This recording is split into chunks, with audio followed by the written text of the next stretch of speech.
ओम नमः सिद्धिभ्यां नमो अरिहन्ताणं नमो सिद्धाणं नमो आयर्याणं नमो वज्झायाणं नमो लोये सव्यसाहुणम्।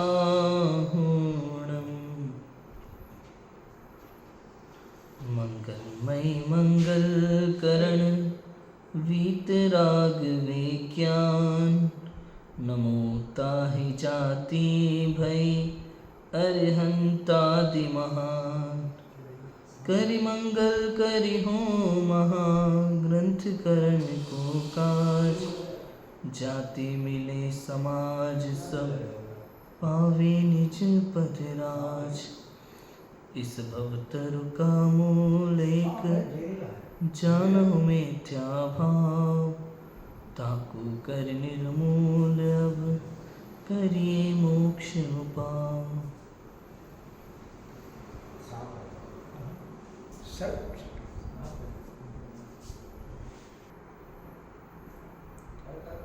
आचार्य कल्प पंडित तोडरमल जी द्वारा विरचित मोक्ष मार्ग प्रकाशक ग्रंथ 8वां अधिकार हमारा चल रहा है उपदेश का स्वरूप। कि ये जो वीतराग सर्वज्ञ भगवान की वाणी है, दिव्य ध्वनि जिनवाणी जिसे हम कहते हैं, ये जिनवाणी 4 अनुयोगों में विभक्त है। जैसा जीव वैसा उपदेश। ये जो मोक्ष मार्ग प्रकाशक ग्रंथ का 8वां अधिकार है बाबूजी, इसमें एक ही बात है कि जैसा जीव वैसा उपदेश। भाई जिनवाणी में भिन्न भिन्न प्रकार की कथन शैली है। अब ये जो भिन्न भिन्न प्रकार की कथन शैली है, ये भिन्न भिन्न प्रकार के जीवों के लिए है। जैसा जीव उसके लिए जिनवाणी में वैसा उपदेश होता है। जैसे हमारे यहाँ कोई बच्चा है, 2 प्रकार के बच्चे होते हैं। तो 2 बच्चे हैं, छोटा भाई बड़ा भाई। एक ज़्यादा पढ़ता है और कम खेलता है, और एक ज़्यादा खेलता है और कम पढ़ता है।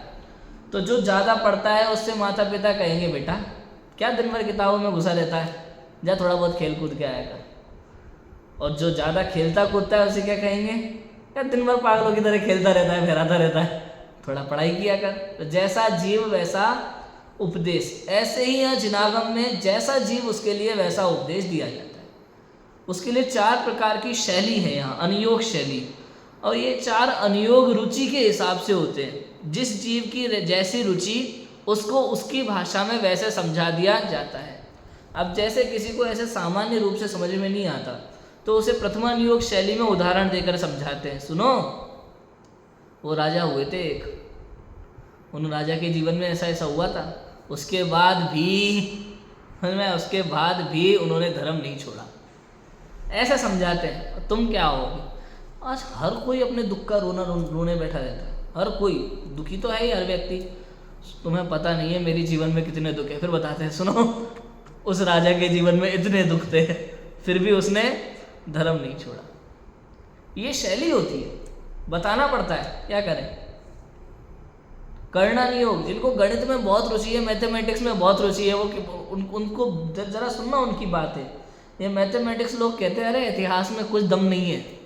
आप कभी भी देखना, जिस विषय में जो महापुरुष होता है ना, वो दूसरे विषय को कुछ समझता ही नहीं है, कुछ नहीं समझता। तो गणित वाले कहते हैं अरे दूसरे विषयों में हमें कोई इंटरेस्ट नहीं है, अब उसको धर्म में कैसे लगाएंगे? तो उनके लिए कर्णानुयोग।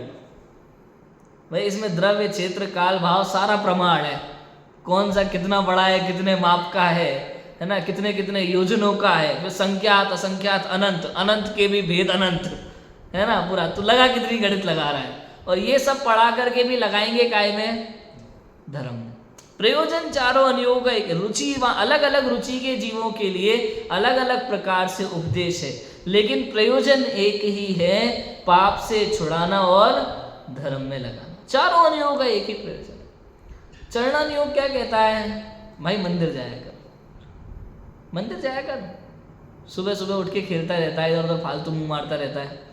क्या किया कर? नहा धो करके शुद्ध वस्त्र पहनकर मंदिर जाओ, हिंसा आदि 5 पापों से बचो, रात्रि भोजन का त्याग करो, कंदमूल आदि सेवन का त्याग करो। ये चरणानुयोग है। बाह्य आचरण आपका जितना पवित्र होगा उतना आप संसार में धर्मात्मा कहलाओगे। ये लोक लोक प्रवृत्ति के अनुसार चरणानुयोग चलता है पूरा। चरणानुयोग कैसे चलता है? लोक प्रवृत्ति के अनुसार। लोक में आप धर्मात्मा कब कहलाओगे? कि लोक में आपका सबसे सुंदर आचरण होना चाहिए, तब आप लोक में धर्मात्मा कहलाओगे। अंदर में आत्मा थोड़ी दिख रहा है किसी को। किसी को क्या पता राजू भाई आपके अनंत अनुबंधी का अभाव है कि नहीं है, आपके अप्रत्यक्ष अनावरण का अभाव है कि नहीं है, आपके मिथ्यात्व का अभाव है कि नहीं, किसी को क्या पता चल रहा है? लेकिन ये पता चल रहा है कि आपके रात्रि भोजन का त्याग है कि नहीं है, आप बाजार में खाते कि नहीं खाते। ये समझ में आता है। इसी से अंदाजा होता है कि आप कितने बड़े धर्मात्मा है। अब कोई बात तो करे समय सार की, मैं शुद्ध आत्मा, द्रव्य कर्म भाव कर्म नौ कर्म से भिन्न सदा चैतन्य परमात्मा मैं हूँ, जो निगोद में सोई मुझ में सोई मोक्ष मजार। एक बार द्रव्य दृष्टि करो तो सीधा सिद्धालय में। बात तो ऐसी, और शाम को मैं बड़ा पाव खा रहा है मुंबई में ठेले पे अब बताओ आप, तो उससे पता चलता है कि आप कितने बड़े धर्मात्मा हैं। तो कहते हैं ऐसे धर्मात्मा नहीं होते भैया, ऐसे धर्मात्मा नहीं होते। तो आप कहोगे कि द्रव्यानुयोग में तो लिखा है कि ये सब बाह्य क्रिया, शुभ भाव, ये सब जड़ की क्रिया है, बंध के कारण है, दुख का कारण है, संसार में अटकाने वाला है। इसमें तो धर्म नहीं होता ना कि भाई ये सब बातें कहने का अधिकार उसको है जिसके जीवन में ये सारी चीज़ें हो, जिसके जीवन में ये सारी चीज़ें। भाई मंदिर जाने से धर्म नहीं होता, ये कहने का अधिकार उसको है जो रोज़ दोनों टाइम मंदिर जाता है। पूजा पाठ में धर्म नहीं होता, ये कहने का अधिकार उसको है जो वो बिल्कुल निर्मल परिणामों से जिनेंद्र भगवान की पूजा अर्चना करता है। समझ में? हर कोई को कहने का अधिकार नहीं है। मंदिर की शक्ल देखता नहीं है और कहता मंदिर जाने से धर्म नहीं होता, बेकार की बातें हैं। समझ में आया? द्रव्यानुयोग का प्रयोजन क्या है? द्रव्यानुयोग की रीति नीति क्या है? कि द्रव्यानुयोग का काम है भेद विज्ञान कराना, सीधा सीधा। ये मैं हूं और ये मैं नहीं हूं, ये काम द्रव्यानुयोग का है। जीव और अजीव में भेद विज्ञान कराता है। आश्रव बंध का ऐसा स्वरूप बताता है जिससे वीतराग भाव उत्पन्न हो। कैसा स्वरूप बताता है? कैसा स्वरूप बताता है द्रव्यानुयोग आश्रव बंध का? जिससे वीतराग भाव उत्पन्न हो कि भाई दोनों बंध के कारण है, दोनों संसार में अटकाने वाले हैं। ये आश्रव और बंध, आश्रव क्या है? शुभ भाव पुण्य भाव। किसमें लिए इसको? आश्रव में। ये दोनों आश्रव बंध हैं और ये संसार के कारण। ये 7 तत्व का यथार्थ श्रद्धान, मतलब मोक्ष मार्ग का यथार्थ श्रद्धान। ये 7 तत्व मोक्ष मार्ग की पूरी कथा है। पूरी कथा है, कथा कहानी है ये 7 तत्व मोक्ष मार्ग की। कैसे? जीव अजीव आश्रव बंध संवर निर्जरा मोक्ष, ये 7 तत्व हैं। तो जो ये जीव है वो मैं हूं, और जब तक ये अजीव को, शरीर को, अजीव माने शरीर, अजीव माने शरीर, जब तक ये जीव और अजीव को एक मानता है तब तक इसके आश्रव बंध बराबर चालू है। समझ में आया? और जब इसने माना कि ये मैं हूं ये मैं नहीं हूं, तो इसके संवर निर्जरा चालू हो जाती है। और जब ये पूर्ण रूप से ये मैं नहीं हूं ऐसा जान करके, ये मैं हूं ऐसा जान करके इसमें लीन हो जाता है, तो सारे कर्म जड़ जाते हैं और क्या हो जाता है? मोक्ष हो जाता है। ये सब के सब क्या है? ये सब पर्याय हैं। क्या है ये? अच्छा, ये जो 7 तत्वों में ये पर्याय है, किसकी पर्याय होंगी बताओ? जीव की पर्याय है, अजीव की पर्याय, किसकी पर्याय है? जीव की पर्याय। मैंने कहा ना, कहानी जीव की है। और कितने जीवों की कहानी है? 7 तत्व। सबकी अपनी अपनी कहानी है, सबकी अपनी अपनी। मेरे लिए सिर्फ मेरी कहानी है। किसकी कहानी है? मेरी कहानी। एक जीव की कहानी। किसकी कहानी? मेरी कहानी है ये। मैं जीव और ये शरीर मेरा नहीं है, ये अजीव। ये जीव की पर्याय है, ये शरीर जीव की पर्याय है। कि हाँ, नर नारकादि किसकी पर्याय है? जीव की पर्याय है ना। जब अपन अलग अलग देखते हैं तो कहते हैं पुद्गल की पर्याय है। समझ में आया? शरीर किसकी पर्याय है? पुद्गल की पर्याय। लेकिन जब तक जीव के साथ इसका सहयोग है तब तक ये जीव की भी पर्याय। नर नारकादि जीव की पर्याय कहा ना। तो मनुष्य पर्याय किसकी पर्याय है? जीव की पर्याय है। और मैं इस पर्याय से भिन्न हूं, ऐसा भेद विज्ञान होना चाहिए। समझ में आया? और जब ये भेद विज्ञान होता है तब संवर निर्जरा शुरू होती है। जब तक भेद विज्ञान नहीं होता तब तक आश्रव बंध बराबर से चालू होता है। इस शरीर की क्रिया को जब तक ये मानता है कि इससे मोक्ष होगा या इससे संवर निर्जरा होगी, तब तक मिथ्यात्व चालू है इस जीव की। व्रत, समिति, गुप्ती, चारित्र, ये जितने भी भेद कहे तत्वार सूत्र में, वहाँ जब ये जीव ऐसा माने कि इससे संवर निजरा है, तो कहते हैं मिथ्यात्व, इससे नहीं है। कि आत्मा में दो कसाय चौकड़ी का अभाव, उस पूर्वक जो वीतराग परिणति चालू है, उस वीतराग परिणति से संवर निर्जरा है। और बाय में व्रत, समिति आदि दिखाई देते हैं। अंदर में 3 कसाय चौकड़ी का अभाव हो तो बाय में महाव्रत, समिति दिखाई देंगे, और अंदर में 2 कसाय चौकड़ी का अभाव है तो बाहर में अणुव्रत दिखाई देंगे। लेकिन संवर निर्जरा का कारण बाय शरीर की क्रिया नहीं है। क्या है? वीतराग परिणति है। वो समझना चाहिए, ये समझना बहुत जरूरी है। चरणानुयोग, द्रव्यानुयोग, इनका अध्ययन गहराई से होना बहुत जरूरी है। इसलिए चरणानुयोग क्या कहता है और द्रव्यानुयोग क्या कहता है। चरणानुयोग में बाह्य आचरण की जितनी भी मुख्यता है ना, वो परिणाम सापेक्ष है। अंदर में परिणाम है तो बाह्य क्रिया निर्मल। और जब तक, और फिर ये भी कहते हैं साथ में कि जब तक कोई जीव अंदर में परिणाम निर्मल ना हो तो भी उपदेश बाह्य क्रिया का ही दिया जाएगा। डायरेक्ट परिणाम सुधारने का उपदेश कैसे दें भाई? बाह्य क्रिया का उपदेश दिया जाता है। कोई बात नहीं, तो नकल कर ले, हम तो कह रहे हैं ठीक है नकल कर लो। नकल करने में क्या बुराई है बताओ नजी भाई? कोई जीव मंदिर जाता है, हम कह रहे तुम तो नकल कर लो मंदिर जाने वाले की, क्या बुराई है? आज नकल करेगा, कल नकल करेगा, परसों असल हो जाएगी वही चीज़, समझ रहा है? दूसरे की नकल करते करते करते करते तेरे परिणाम ऐसे हो जाएंगे, तेरे को मंदिर जाए बिना मजा नहीं आएगा। समझ में आ रहा है? आज नकल कर ले। बचपन में खेल में इसलिए ले जाते हैं। और क्या, इसलिए तो बचपन में नकल करके ले जाते हैं। सीखते कैसे बच्चे? दादा दादी कैसे ले जाते हैं बच्चों को? पूजा कैसे करना सिखाते हैं? बचपन में खेल में ही सब सिखाते हैं, पाठशाला में सिखाते हैं। तो पाठशाला में कैसे पढ़ाते हैं बच्चों को बताओ? नाश्ते का लालच दे करके नाश्ता मिलेगा बाद में, बढ़िया 5 बाप पढ़ो, बाद में नाश्ता लेके जाओ। उसमें कह रहे हैं कि लोभ कसाय का त्याग करना है, बाहर बिस्कुट का लोभ दिखा करके उसको लेके आ रहे हो तुम पाठशाला। देखो, कुल मिला के बात यह है, प्रयोजन पाप से छुड़ाना है और धर्म मिला। चारों अनुयोग का एक ही प्रयोजन है। अपन ने बहुत सारी चर्चा की, चारों अनुयोग का प्रयोजन देखा, चारों अनुयोग का व्याख्यान का विधान देखा कि किस किस प्रकार में चारों अनुयोगों में व्याख्याएं होती हैं। अभी एक नया टॉपिक, न्याय व्याकरण आदि का भी महत्व हमने देखा कल। अभी एक नया टॉपिक पंडित टोडरमल जी यहाँ लिख रहे हैं, पेज नंबर 288, अनुयोगों में दोष कल्पनाओं का निराकरण। अनुयोगों में दोष कल्पनाओं का निराकरण। अब इनमें कोई दोष कल्पना करता है, उनका निराकरण करते हैं। भाई जीव तो अनेक प्रकार के हैं, स्वाध्यायी जीव भी कई प्रकार के होते हैं। अब उनको क्या है, कोई चीज़ पसंद नहीं आ रही हो या बातें बनानी हो ना, तो शास्त्र में दोष निकालते हैं। क्या आचार्य को ये वाली बात नहीं लिखनी चाहिए थी, ये क्या जरूरत आ गई ये बात लिखने की है? यहाँ पे ये बात नहीं लिखना चाहिए थी, इससे तो लोग भटक जाएंगे, ऐसा नहीं लिखना चाहिए था, ये गलत बात लिख दी इनने। तो जो आचार्यों पे उंगली उठाते हैं ना, उनका पंडित टोडरमल जी यहाँ जवाब देंगे, प्रश्न उठाएंगे। पंडित टोडरमल जी ने ग्रंथ लिखा होगा तो सोचो उनके सामने कैसी कैसी परिस्थितियाँ रही होंगी।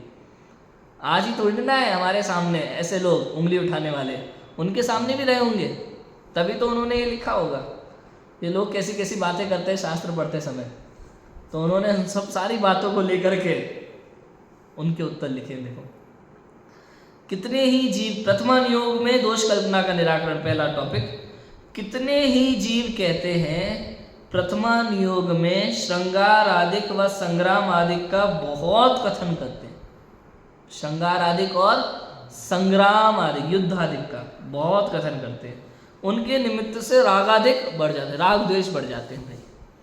इसलिए ऐसा कथन नहीं करना था, वह ऐसा कथन सुनना नहीं।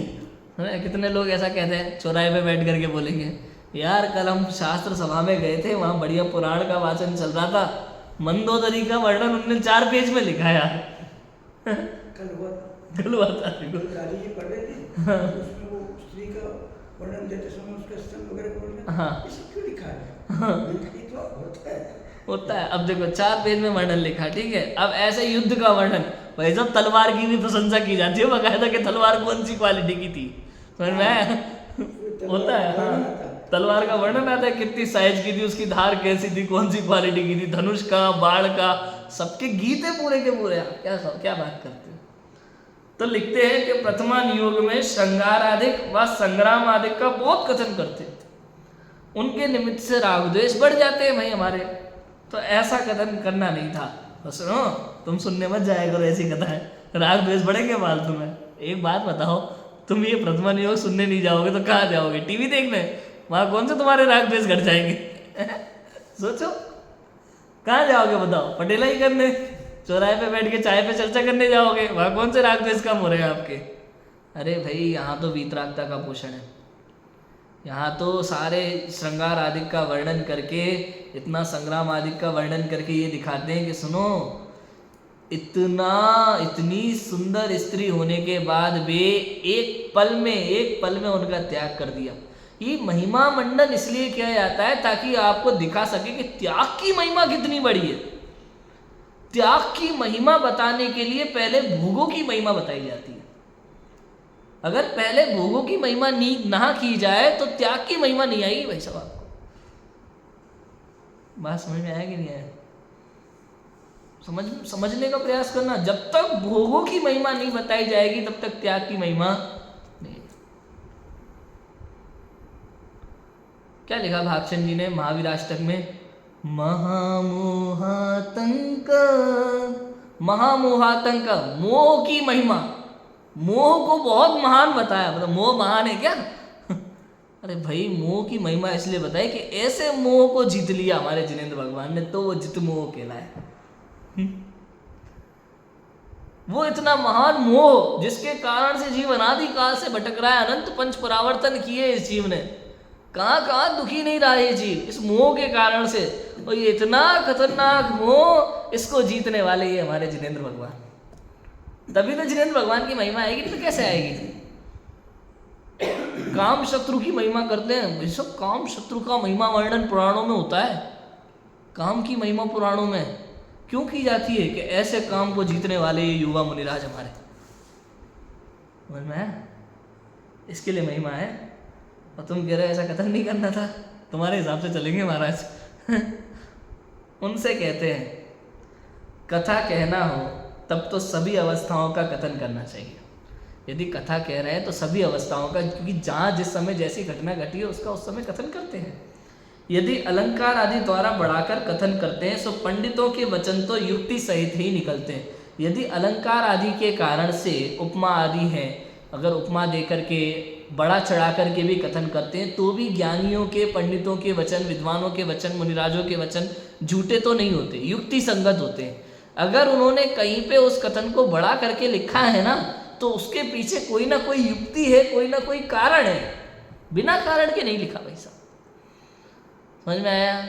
बिना मतलब के नहीं लिखा। पूरा संदर्भ पढ़ के देखो तो मालूम। हाँ, पूरा संदर्भ पढ़ना पड़ता है। लास्ट तक आप पहुंचोगे तो मालूम चलेगा ये जिनवाणी क्या है, क्या कह रहे हैं वहां पे। उन्होंने जो जो बात लिखी है वहां पर, अरे भाई साहब, एक एक शब्द जो रखा हुआ है ना, एक एक शब्द, उस शब्द को रखने के पीछे कारण है। एक अक्षर के पीछे कारण है। आप तत्वार सूत्र जैसे ग्रंथ पढ़ना, अगर एक अक्षर आपने कम ज़्यादा कर दिया ना तो अर्थ का अनर्थ हो जाएगा। वहाँ पे अर्थ का अनर्थ हो जाएगा। वहाँ जो एक अक्षर लिखा हुआ है ना, उस एक अक्षर, एक मात्रा जो लगी हुई है ना मात्रा सूत्र में, उस मात्रा का बड़ा फर्क है। अगर वो मात्रा हटा दी तो अर्थ का अनर्थ हो जाएगा। एक एक मात्रा का बड़ा महत्व है। आप सोचो, ये जिनवाणी है हमारी। कहते हो, यदि तुम कहोगे कि संबंध मिलाने को सामान्य कथन किया होता, बढ़ाकर कथन किस लिए क्या किया? संबंध मिलाना ही था भाई, कोई बात कहनी थी आपको, सामान्य रूप से कथन कर देते। इतना बढ़ाने के लिए क्यों किया? संबंध मिलाना, उपमा देनी थी तुम्हें कि भाई वैसा, जैसे कोई महल के बारे में बताना है तो स्वर्गपुरी के इंद्र के महल से कल्पना करके लिखते हैं। हालांकि इंद्र के महल में और सामान्य राजा के महल में जमीन आसमान का अंतर होता है वैसा। इंद्र क्या है? इंद्र, पहले स्वर्ग का जो इंद्र है, सौधर्म इंद्र, वो 32 लाख विमान का स्वामी होता है। सुना, एक सौधर्म इंद्र 32 लाख विमान का स्वामी होता है। और एक एक विमान में असंख्यात देव होते हैं, और एक एक देव की 32 देवांगनाएं होती हैं। और एक एक देवांगना के गले में जो मालाएं होती हैं, तो एक माला के मोती की इतनी कीमत होती है कि चक्रवर्ती की पूरी संपदा बिक जाए तो भी वो माला का मोती उससे ज़्यादा है, एक मोती की कीमत। ये तो देवांगना के गले के माला की मोती बता रहा हूँ मैं। ओह सौधर्मेंद्र, बहुत लंबी चीज़ हो गई, बड़ी चीज़ हो गई। तो अब वो सोचो चक्रवर्ती की, ये चक्रवर्ती की पूरी संपत्ति बता रहा हूँ मैं। एक छोटे मोटे राजा के महल की कीमत क्या करोगे आप इंद्र के महल से? समझ में आई बात? और वो सौधर्मेंद्र भाई साहब मानव जीवन के लिए तरसता है। जब देवों और मानवों का विवाद होता है ना, पालकी कौन उठाएगा, उस समय सौधर्मेंद्र कहता है मनुष्यों से, तुम मेरा सारा वैभव ले लो और कुछ पल के लिए मुझे अपना मानव जन्म दे दो। देखा, अब सौधर्मेंद्र का वैभव कितना हुआ और हमें अपने मानव जीवन की कीमत ही नहीं है, कीमत ही नहीं है। हम काय के पीछे पागल है बताओ, ईमानदारी से? सरकारी नौकरी काय के पीछे पागल है हम बताओ? सरकारी नौकरी थोड़े से 20,000 के पीछे, 20,000 से यार 40,000 मिल जाए, 50,000 मिल जाए, 1 लाख मिल जाए, सरकारी नौकरी। बताओ, हम लोग 40,000 50,000 के पीछे पागल हो रहे हैं। मनुष्य जन्म की कीमत नहीं, और कुछ सुखी नहीं कर पाएंगे। मैं कह रहा हूँ 40,000 50,000 छोड़ो, 1 लाख रुपए महीना भी तुम्हें मिल जाए ना तो सुखी नहीं हो पाओगे। और नहीं तुम्हें विश्वास है मेरी बात पे कि जिनको मिल रहा है उनसे पूछ लो, समझ में है क्या वो सुखी है? 1 लाख रुपए जिसको महीना मिल रहा है वो कहेगा अरे 2 लाख चाहिए कम से कम, और जिसको 2 लाख रुपए महीना मिल रहा है वो 5 लाख के पीछे पागल है, और जिसको 5 लाख रुपए महीना मिल रहा है उसको 10 लाख भी कम पड़े। मनुष्य की तृष्णा कभी खत्म थोड़ी होती है। मुकेश अंबानी दुखी बैठा हुआ है, वो परेशान है, ये अंबानी अडानी परेशान है, पहले नंबर पे कौन पहुंच जाए। आप क्या सोच रहे हो, सुखी हो जाओगे थोड़े बहुत पैसे से? भाई साहब अभी हमारे पास जितना है ना वो ज़रूरत से ज़्यादा है, ज़रूरत से ज़्यादा है जितना है। मैं कई बार सोचता हूँ मेरे अकाउंट में जितना है उतनी मुझे ज़रूरत नहीं है, ज़रूरत से ज़्यादा है वास्तव में देखा जाए तो। लेकिन हमें और चाहिए, लालसा के कारण से ही जीव दुखी है, लालच के कारण से तो दुखी है, और क्या है। समझ में आ गया? ऐसा है। यदि तुम कहोगे कि संबंध मिलाने को सामान्य कथन किया होता तो बढ़ाकर कथन किस लिए, बड़ा चढ़ाकर क्यों लिखते हो भाई?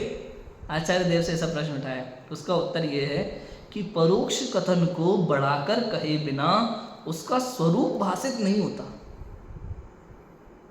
पहले तो भोग संग्राम आदि किस प्रकार किए, पश्चात सबका त्याग करके मुनि हुए इत्यादि चमत्कार तभी भाषित होंगे जब बढ़ाकर कथन किया जाए।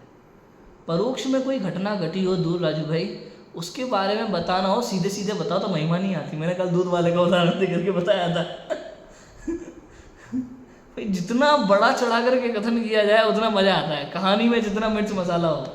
अब पहले की न्यूज़ देखो आप, आज से 50 साल पहले टीवी थी कि नहीं पता नहीं, थोड़ा कम हो जाता, आज से 20 साल पहले चले जाते हैं, दूरदर्शन चैनल चलता था, वो महिला बैठी बैठी दूरदर्शन में न्यूज़ सुना रही है, नीचे स्वेटर बन रही है और फलाने राज्य में आग लग गई, इतने लोग घायल हो गए, इतने लोग मर गए, सरकार ने 50,000 रुपये का मुआवजा दिया है।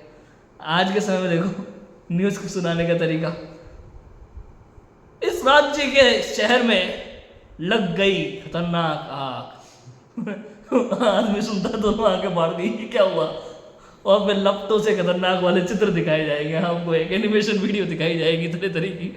तो एक मिर्च मसाला, मतलब जब तक बड़ा चढ़ा के ना बताओ तब तक वो महिमा नहीं आती लोगों को, कहने का मतलब ये है, पता नहीं चलता। पहले तो भोग संग्राम आदि किस प्रकार किए, पश्चात सबका त्याग करके मुनि हुए इत्यादि चमत्कार तभी भाषित होंगे जब बढ़ाकर कथन। आज देखो ना, मैं कई बार सोचता हूँ राज भाई, पुराणों में राजा आदियों ने जो दीक्षा ली, सेठों ने दीक्षा ली, उसका वर्णन तो बहुत है। गरीबों ने दीक्षा नहीं ली होगी उस समय, उनका वर्णन नहीं है, क्योंकि लोगों को उतनी महिमा नहीं आती है। गरीबी तो दे ले ली होगी, मन नहीं लग रहा होगा। आज भी देखो ना, आज भी अखबारों में सुर्खियों में कौन होता है?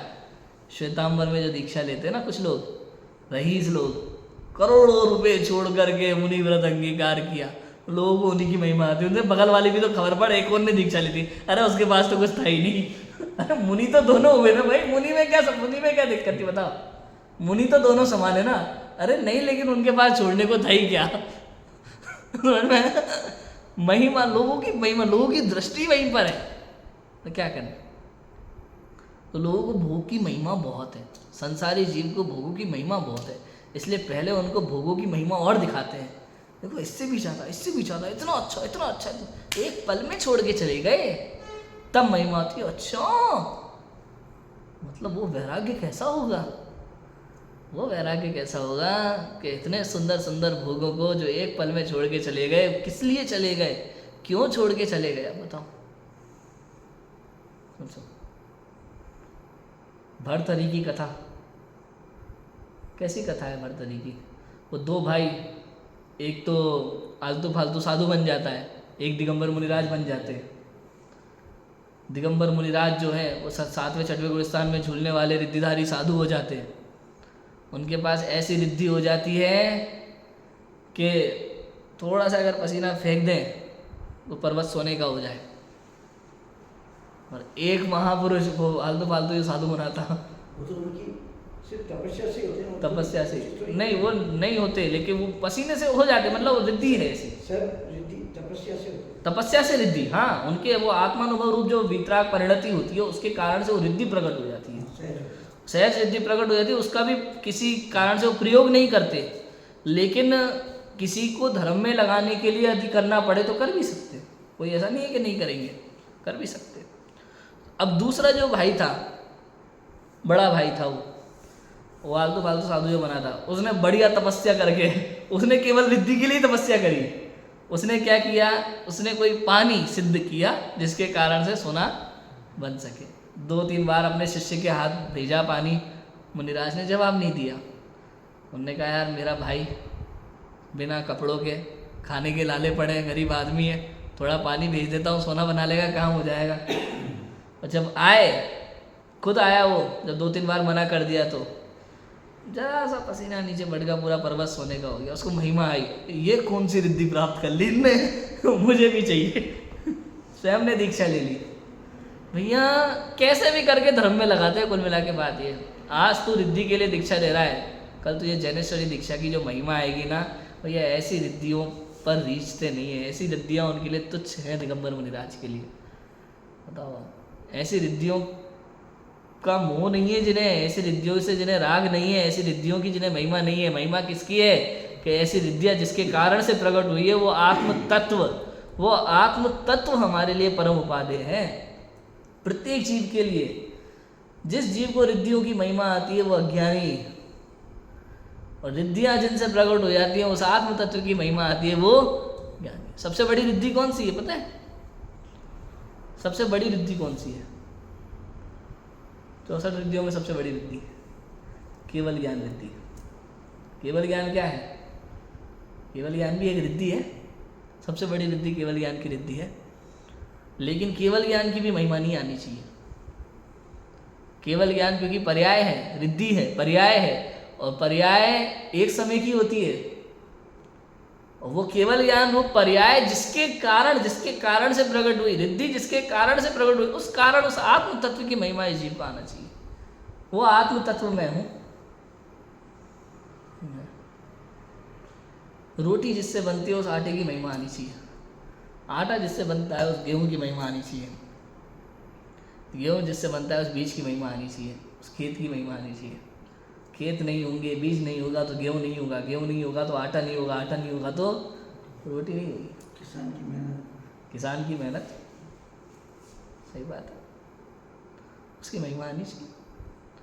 ऐसे ही यदि आत्म तत्व नहीं होगा तो केवल ज्ञान नहीं होगा। केवल ज्ञान की नहीं, महिमा किसकी आनी चाहिए? आत्म तत्व की, ज्ञान तत्व की महिमा आनी चाहिए, ज्ञान गुण की महिमा आनी चाहिए। समझ में आया? तो तुम कहते हो उसके निमित्त से राग आदि बढ़ जाते। किसके निमित्त से? युद्ध संग्राम आदि का वर्णन जो होता है, भोग आदि का, श्रृंगार रस का वर्णन होता है, उसके निमित्त से राग आदि बढ़ जाते हैं। सो जैसे कोई चैत्यालय बनवाए, उसका प्रयोजन तो वहाँ धर्म कार्य करने का है, और कोई पापी वहाँ पाप कार्य करे तो चैत्यालय बनवाने वाले का तो दोष नहीं है भाई। किसी ने मंदिर बनवाया, वो काय के लिए बनवाया? धर्म कार्य के लिए, पूजा पाठ करे, स्वाध्याय करे, इसलिए मंदिर बनवाया। अब कोई आकर के वहाँ उल्टे सीधे कर्म करे तो उसमें मंदिर बनवाने वाले का क्या दोष है। उसी प्रकार श्री गुरु ने पुराणादिक में श्रृंगार आदि का वर्णन किया। वहाँ उनका प्रयोजन रागादिक कराने का नहीं था, उनका प्रयोजन तो धर्म में लगाने का था कि भाई इतने श्रृंगार रस होने के बाद भी, इतना युद्ध आदि होने के बाद भी वे सब उसे त्याग करके कहाँ चले गए, वन में चले गए। परंतु कोई पापी धर्म ना करे और रागादिक बढ़ाए तो उसमें श्री गुरु का क्या दोष है। श्रृंगार आदि का तो मैंने बताया वर्णन क्यों करते भाई, कि इतनी सुंदर स्त्री है, बताया ना वो वारिशेण मुनिराज की कथा आती है ना, एक राजा राजकुमार और एक सामान्य गांव का व्यक्ति अच्छे बचपन के मित्र थे और राजकुमार ने दीक्षा ले ली, इतनी सुंदर सुंदर रानियों को छोड़ करके त्याग करके दीक्षा ले ली। और हाँ 32 रानियाँ, और उधर वो वारिशेण उनकी एक नई नई शादी हुई थी और पत्नी कैसी थी मालूम है, काणी पत्नी थी। और उसे उसी की याद आए और इधर पीछे पीछे चले गए, हार के लिए आए थे मुनिराज। वारिशेण पीछे पीछे गया, दीक्षा भी ले ली और दीक्षा लेने के बाद उसे बार बार वो पत्नी की याद सताए, चला गया बीच में से। बाद जब उसको मुनिराज को पता चला कि वारिशेण के मन में क्या है तो वो लेके गए महल, और महल की ओर आते देखा जब माने कि मुनिराज मेरा बेटा भी है, वारिशेण मुनिराज हैं, तो ये क्यों आ रहे हैं। उन्होंने कहा कहीं बेटे के मन में ऐसा तो नहीं कि भोग विलास के प्रति मन जागृत हो गया हो। तो उन्होंने एक सोने की चौकी रखवाई, एक पत्थर की लकड़ी की चौकी रखवाई। तो वे जाकर के लकड़ी की चौकी पे बैठे और जो वारिशेण थे वो सोने की पे बैठे। माँ को तो सब समझ में आ गया, उन्होंने सारी रानियों को बुलवाया।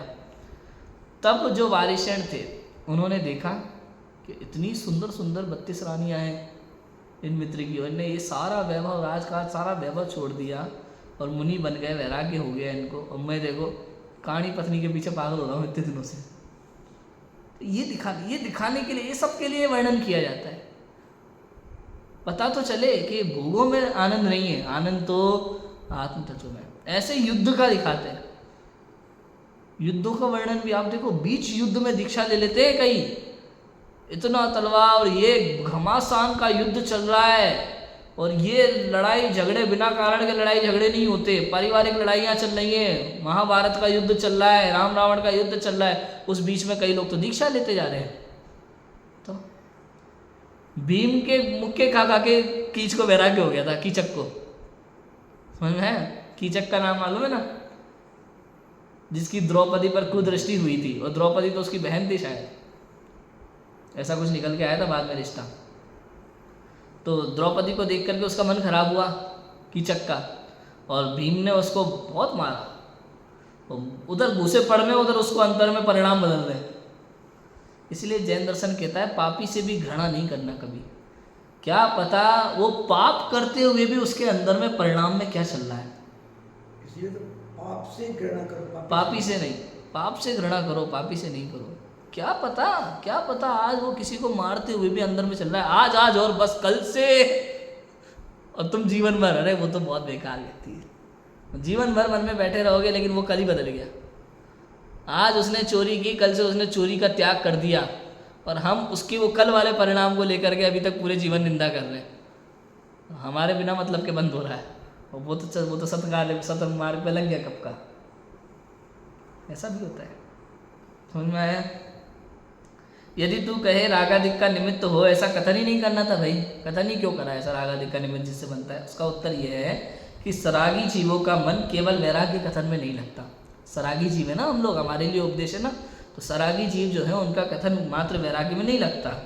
इसलिए जिस प्रकार बालक को बताशे के आश्रय से औषधि देते हैं, उस प्रकार सरागी को भोगादि कथन के आश्रय से धर्म में रुचि कराते हैं। भाई बालक को दवाई नहीं जमती है, सीधा कड़वी लगती है, उसी प्रकार उसको जैसे बताशे में दवाई रख के दी जाती है, लड्डू के अंदर दवाई रख के दी जाती है।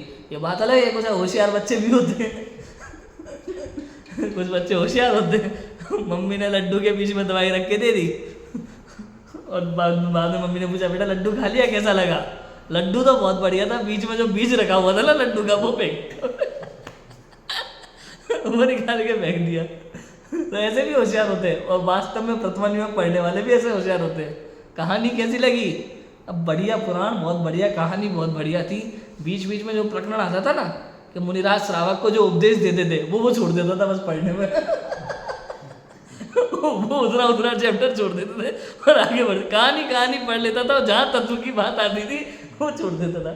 हम खुद बचपन में यही करते थे। समझ में तो आता नहीं था भाई, कहानी समझ में आती थी जब हम छोटे थे तब, और बीच में जो कहानी में वो प्रकरण आता था कि राजा आए, मुनिराज बैठे हैं, मुनिराज उपदेश दे रहे हैं। अब मुनिराज ने जो जो उपदेश दिया आत्मा के बारे में, वो सारा उपदेश छोड़ देते थे हम।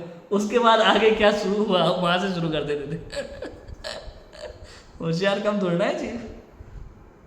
तो बालक को बताशय के आश्रय से औषधि देते हैं, उसी प्रकार सरागी को भोगादिक कथन के आश्रय से धर्म में रुचि कराते हैं। तुम्हारी कहानी किस्सों में रुचि ज़्यादा है, इधर उधर में रुचि ज़्यादा है, कैसे ना कैसे तुम्हें उसके माध्यम से हम धर्म को परोसने वाले हैं। ठीक है, यदि तू कहेगा ऐसा है तो विरागी पुरुषों को तो ऐसे ग्रंथों का अभ्यास करना योग्य नहीं है।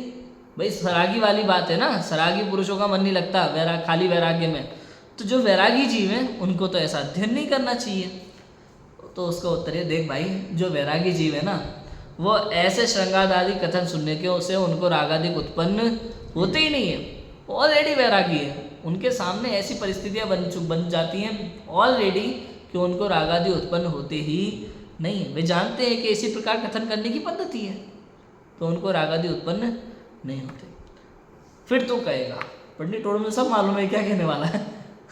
फिर तू कहेगा कि जिनको श्रृंगार आदि का कथन सुनने पर रागादि हो आए, उन्हें तो वैसा कथन सुनना योग्य नहीं। भाई जिनको रागादि उत्पन्न हो जाते हैं श्रृंगार आदि कथन सुनने पर, उनको तो कम से कम नहीं सुनना चाहिए। फिर वही जो मैंने शुरू में बोला था, नहीं सुनेगा तो कहाँ जाएगा। नहीं सुनेगा तो कहाँ जाएगा, पान की दुकान पे, चाय की दुकान पे, दोस्तों के साथ गिल्ली डंडा खेलने जाएगा।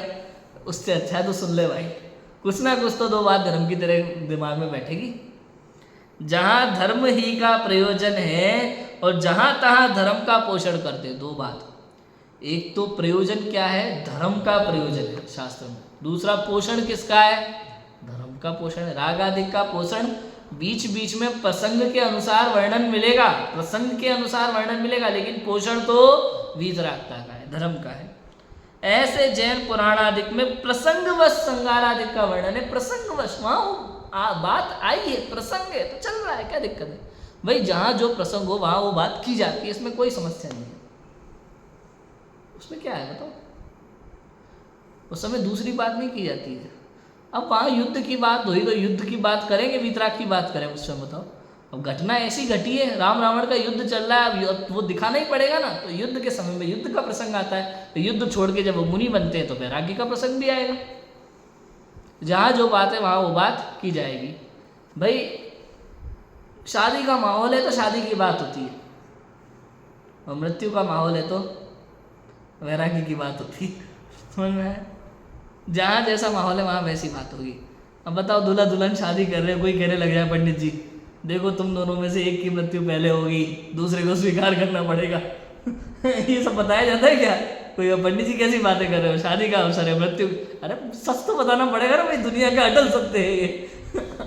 ऐसा नहीं चलेगा पंडित जी, अटल सत्य है।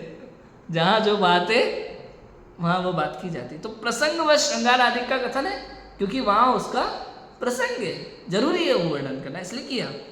उसे सुनकर जो बहुत रागी हुआ वो अन्यत्र कहाँ विरागी होगा। जहाँ प्रसंग चल रहा वहाँ थोड़ा सा अगर श्रृंगार का वर्णन, वैसे तो पूरे में विराग का ही वर्णन है, वीतराग भाव का ही वर्णन है, थोड़ा प्रसंग वश यदि श्रृंगार का वर्णन है, उसे सुनकर तुझे बड़ा मजा आ रहा है, तुझे कहाँ फिर वीतरागता का वर्णन भाषित होगा बता। अब टीवी देख के तो तुझे वीतराग भाव उत्पन्न होंगे नहीं, फिर जब तुझे शास्त्र पढ़ के राग हो रहा है तो टीवी देख के तो और डबल राग होगा। तो वो तो पुराण सुनना छोड़कर अन्य कार्य भी ऐसे करेगा जहाँ बहुत रागादि हो, इसलिए उसको भी पुराण सुनने से थोड़ी बहुत धर्म बुद्धि हो तो हो, अन्य कार्यों से तो ये भलाई कार्य है। कैसे भी हो भाई, कुछ भी हो, तुझे रागादिक उत्पन्न होते हैं ना तो होने दे, तू तो पुराण सुन, टीवी देखने मत जा, फालतू बकवास करने मत जा, दोस्तों के साथ लपड़गंजू करने मत जा, तू तो थोड़ा सा पुराण सुन, समझ में आया? कुछ तो कम से कम दिमाग में बैठेगी, धर्म बुद्धि होगी। तथा कोई कहे, लास्ट बात, कोई कहे कि प्रथमानुयोग में अन्य जीवों की कहानियाँ हैं भाई, अन्य महापुरुषों की कहानियाँ हैं, उनसे अपना क्या प्रयोजन सकता है ये बताओ भाई। अन्य लोगों की कहानी हमारा क्या लेना देना उनसे बताओ। राम रावण हो गए, सालों बीत गए, उनको हमारा उनसे क्या काम, हो गए होंगे कृष्ण भाई, हमारा क्या लेना देना उनसे बताओ। हमसे तो मिलने आ नहीं रहे, हम उनके बारे में जान के क्या करेंगे। तो उससे कहते हैं जैसे कामी पुरुषों की कथा सुनने पर अपने को भी काम का प्रेम बढ़ता है, उसी प्रकार धर्मात्मा पुरुषों की कथा सुनने पर अपने को भी धर्म की प्रीति विशेष होती है। इसलिए प्रथमान योग का अभ्यास करना योग्य है। भाई ये सब हमारे आदर्श हैं। राम कौन है? राम एक ऐसे कैरेक्टर है जो समस्त जगत में आदर्श माने जाते हैं, हिंदू समाज में भी, जैन समाज में भी। और हमारे यहाँ जितने भी पुराणों में कथन आए हैं, शलाका पुरुषों के कथन आए हैं, दिगंबर मुनिराजों के कथन आए हैं, महापुरुषों के सतियों के कथन आए हैं, ये सब हमारे आदर्श की तरह है। तो उनकी कहानियाँ सुनने से धर्म में वृद्धि होती है। बताओ, कामी पुरुषों की कथा सुनने से जैसे काम में वृद्धि होती है, हीरो हीरोइनी की कथा सुनने में कितना बड़ा मज़ा आता है लोगों को। चंदनवाला की कथा सुनेंगे तो कितना अच्छा लगेगा। बताओ, सीता की कथा सुनने से कितना अच्छा लगेगा। तो घर में वर्तमान में तो राजू भाई वास्तव में इतना गंदा माहौल है, टीवी में या अखबारों में या सोशल मीडिया पे, इंस्टाग्राम की रील्स पे, जिस तरह का माहौल है वो बहुत गंदगी छाई हुई है एक तरह से देखा जाए तो। ऐसे में सभी जैनों को मुख्य रूप से सतियों की कथा सुनानी चाहिए, सुनाना ही चाहिए। सीता सती की कथा सुनाओ, अंजना सती की कथा सुनाओ, चंदना सती की कथा सुनाओ, मनोरमा की कथा सुनाओ। कैसे जीव हुए, उनकी कथा पे रील्स बना लो, आप इंस्टाग्राम पे डालो, बनाओ ना, अच्छा कंटेंट तो लेकर के आओ। अपने बच्चों को इतनी गंदी रील्स बनाना सिखाने से अच्छा कोई अच्छा कंटेंट ही दे दो। जैन समाज कम से कम कुछ सीखे। आपके पास अगर कुछ क्रिएटिविटी भी है, कुछ करने की इच्छा, तो ऐसा क्यों नहीं करते? करनी ही चाहिए। छोटी छोटी बच्चियों को, अपने घर की सभी बच्चियों को हमें ये कथा सुनानी चाहिए। सतियों की कथा सुना करके बड़ा करना चाहिए। बच्चों को भी सेठ सुदर्शन की कथा सुनाओ आप, मुनिराजों की कथाएं सुनाओ आप, कैसे कैसे जीवन आए बताओ। शूकर, सियार, इन सब की कथाएं हैं, बताओ। जानवरों की कथाएं, हाथी, बंदर, किन किन जीवों को सम्यक दर्शन प्रकट। अरे इनको हो सकता है तो हमें क्यों नहीं हो सकता भाई? हम तो मनुष्य हैं, समझदार प्राणी है। आप सोचो ये कथाएं क्यों हैं? इसलिए है, इसलिए ये कथाएं हैं। मुनिराज की सुरक्षा में एक सुअर शेर से भिड़ गया था। आप सोचो, सुअर भिड़ गया शेर से। अब बताओ, सुअर की प्रशंसा है, शेर की निंदा है वहाँ। हाँ बताओ, कितनी गजब बात है। पर अब बताओ परिणाम कैसे है कि मुनिराज की रक्षा के परिणाम है। लड़ाई झगड़ा बाहर से दिख गया, दोनों लड़ रहे हैं, लड़ाकू है दोनों, नहीं, दोनों क्रूर हैं। लेकिन आप देखो, एक में मुनिराज की हिंसा के परिणाम है, एक में मुनिराज की रक्षा के परिणाम है। दोनों की क्रूरता में भाव अलग अलग है। और जैन दर्शन में फल परिणामों का मिलता है भाई साहब। जैन दर्शन में बाह्य क्रिया से कुछ नहीं है। दोनों को बाह्य क्रिया दिखेंगी, दोनों लड़ी तो रहते हैं। अरे लड़ नहीं रहे थे भाई, अंदर में परिणामों में बहुत अंतर था। इसलिए तो क्रिया परिणाम अभिप्राय का चैप्टर बहुत शानदार चैप्टर है। गहराई बहुत है हर विषय में, करना चाहिए, हमें समझना चाहिए। अन्य मतों में होता है ऐसा, भगवान को खुद पता नहीं होता कि साला तपस्या क्यों कर रहा है ये ये बाद में मेरे को ही मारने वाला है, मेरे वरदान लेकर के। अन्य मतों में ऐसा होता है कि ये तपस्या करके मेरे को घुस करके मेरे से वरदान लेके मुझे ही मारेगा। हमारे यहाँ ऐसा नहीं है। हमारे यहाँ कोई भगवान फल नहीं देते, अपने परिणामों का फल स्वयं मिलता है। तुम बाहर में तपस्या करके किसे बेवकूफ़ बना रहे हो? भगवान को या खुद को? अन्य मतों में होता है, आप भगवान को बेवकूफ़ बना के उनसे वरदान लेकर के उनको निपटा भी सकते हो। अपने यहाँ जन्म में ऐसा नहीं है। अपने यहाँ तो तपस्या वरदान देने वाले को मारता है। हाँ वही तो मैं कह रहा हूँ, देने वाला किसी ये मालूम नहीं कि मारेगा। हाँ उसको मालूम ही नहीं है। वही तो कह रहा हूँ, उसको मालूम ही नहीं है कि मेरे को मारने वाला है। ये तपस्या कर रहा है और तपस्या नहीं कर रहा है, तपस्या का नाटक कर रहा है। मुझे प्रसन्न करने के लिए तपस्या कर रहा है और मुझसे वरदान लेकर मुझे ही मारना चाहता है। बताओ, परिणाम मुझे ही मारने के। जैन दर्शन में ऐसा नहीं है, कोई भगवान फल देने वाले नहीं है। जैन दर्शन में आप तपस्या करके बेवकूफ़ नहीं बना सकते, ना तो भगवान को ना खुद को। आपके परिणामों के आधार से बंद हो रहा है प्रति समय कि आपके परिणाम। बाय में भले ही आप बैठे हो पद्मासन, अंदर में क्या चल रहा है? पानी पानी पानी पानी पानी। ले बन जा मेंढक, ले बन जा मेंढक। सेठानी सोच रही है पंडित जी बहुत अच्छी गति गए होंगे, कुएं में मेंढक बन के बैठे हैं, बताओ, कुछ फर्क नहीं पड़ता। परिणामों की निर्मलता बहुत महत्वपूर्ण है। इस प्रकार से यहाँ प्रथमा नियोग में दोष कल्पना का निराकरण दिया कि किस प्रकार से लोग दोष लगाते हैं और किस प्रकार की कल्पना करते हैं कि ऐसा भी तो हो सकता था, ऐसा भी तो कर सकते थे आचार्य। इस प्रकार की जो कल्पना करते हैं और दोष लगाते हैं, उसका निराकरण यहाँ पंडित टोडरमल जी ने किया। कर्णा नियोग में किस प्रकार से दोष और कल्पना करते हैं लोग, उसका निराकरण अपन कल करेंगे। अभी की बात को विराम देते हैं। ओम नमः सिद्धे।